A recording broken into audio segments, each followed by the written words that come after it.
হেলান দিয়ে শুয়ে থাকলে কি উজু ভেঙে যায়?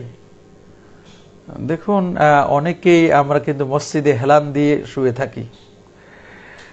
হেলান দিয়ে যদি কেউ শুয়ে থাকে তাহলে মনে রাখবেন যে এই হেলান দেওয়ার কারণেই তার উজু নষ্ট হবে না, বরং দেখতে হবে যে উজু তখনই ভাঙবে যখন কোনো ব্যক্তি চিত হয়ে বা কাত হয়ে বা হেলান দিয়ে কিংবা কোনো কিছু সঙ্গে ঠেস দিয়ে এমনভাবে ঘুমায় যা সরিয়ে ফেলে ঘুমন্ত ব্যক্তি পড়ে যাবে।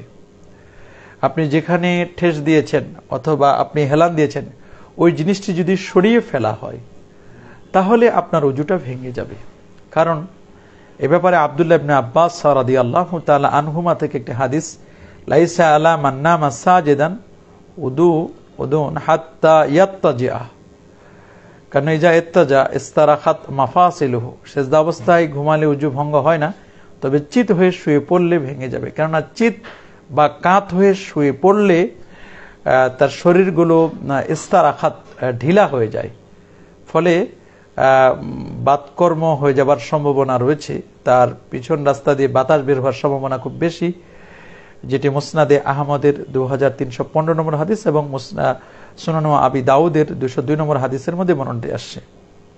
তাহলে কেউ যদি হেলান দিয়ে শুয়ে থাকে তাতেই উজু ভাঙবে না, বরং হেলান দিয়ে থাকলেই উজু নয়, বরং হেলান দিয়ে যদি কেউ ঘুমায় পড়ে এবং যেটার উপর হেলান দিয়েছে বা ঠেস লাগিয়েছে ওটা যদি সরাই ফেলা হয় আর তিনি যদি পড়ে যান তাহলেই তার উজুটা ভেঙে যাবে।